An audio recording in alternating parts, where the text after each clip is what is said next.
Welcome back to another technical deep dive here in the debug zone.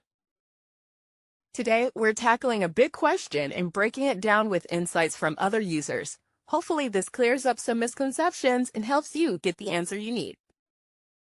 So, buckle up, stay a little curious, and let's jump right in.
And that's a wrap.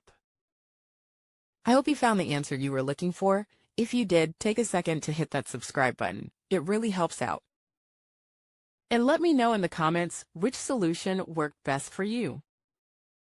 See you next time in the debug zone.